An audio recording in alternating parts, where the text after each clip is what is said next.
Hello and welcome back to 30 Days to Learn Photoshop. This is day 11, Eyedropper and Colour Sampler Tools. My name's Ben Gribbin, and in today's lesson we are going to learn how to use the Colour Sampler and Eyedropper tools, and we're also going to look at how to use swatches. So let's go ahead and open up Photoshop. And we did mention briefly in our toolbar walkthrough about the colour palette options that we have down here. Let's just run through those so you know exactly what they do. So these two squares here represent the foreground and the background colour. By default they will be black and white, and you can actually revert at any point to the black and white default colours by pressing either D on your mouse. So if you go to change the colours, for example, let's just show you how that works. If we press D, it reverts to the foreground being black and the background being white. We can actually reverse between these two by pressing switch foreground colours and background colours, clicking that little arrow there, or you can press X to do that on the keyboard. So in order to change the foreground and background colours, all you need to do is double click on that square, or single click, and it will open up the colour picker for the foreground colour. You can see that up there. That just reminds you, just in case you forget. So we can go ahead and use this bar here to change through the colours, and then we can use this box here to change through shades and tones of that colour. And we can go to black or white, as well as a very saturated version or a very murky colour. So that's just a kind of basic, almost a colour wheel, but it's a little bit more advanced. You can change the sort of colour layout if you wanted to do so. You can set it to RGB, you can do it as LAB, and you can do it by hue, saturation, brightness, red, green or blue.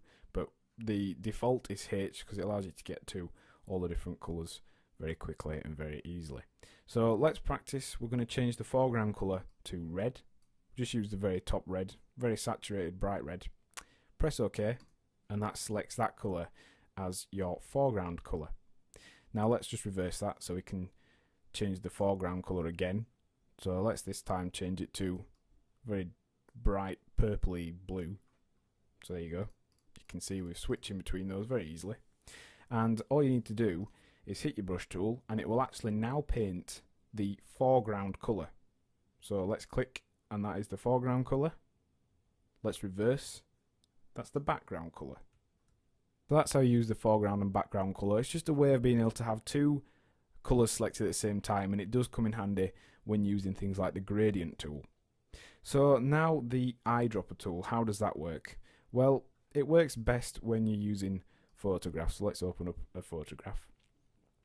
Let's say, for example, we wanted to paint out all this patterning and noise and things on the back of this stamp. Well, in order to do that, we would select this area. I'm going to just do this very roughly. So we'll select this outline here. Let's just go to there, sorry. We're just going to do a rough outline of the bird. It's a little bit blurry anyway. So we selected that area.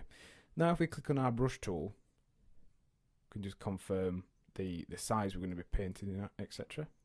That's fine. If we click on the eyedropper tool, which is selected by pressing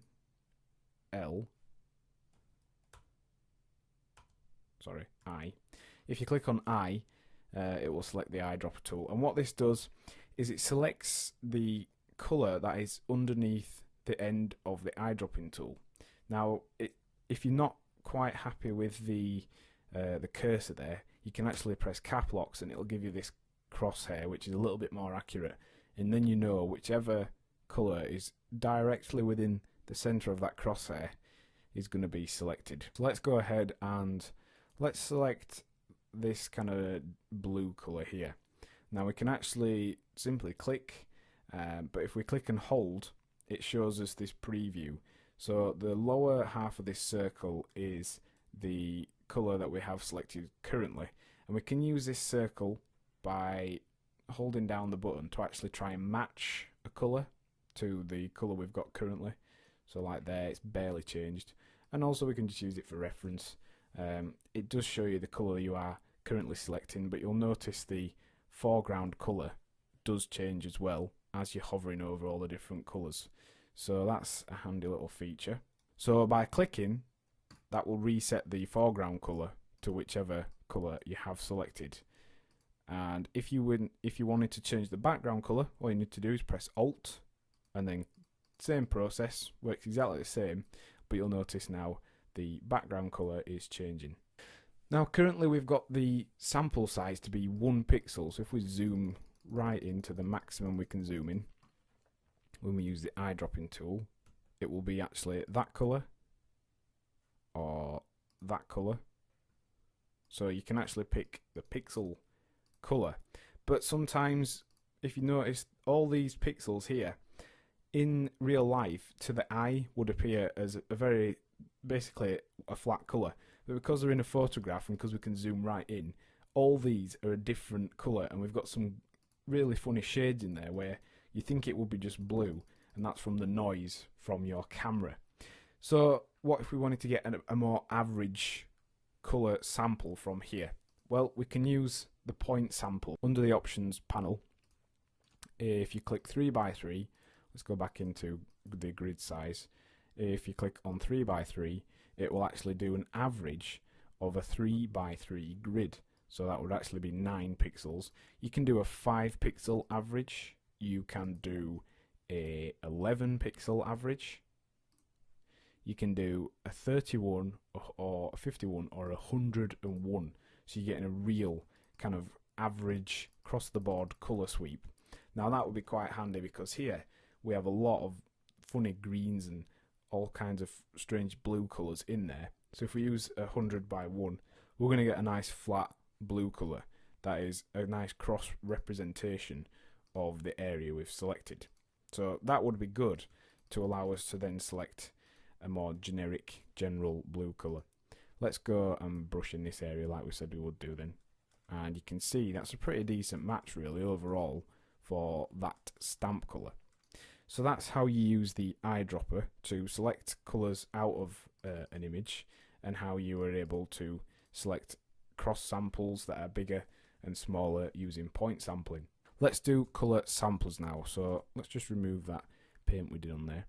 If you click onto the eyedropping tool, and if you go onto colour sampler tool, it's accessed under the same shortcut. So if you press Shift and I, that will cycle through all those different samplers there.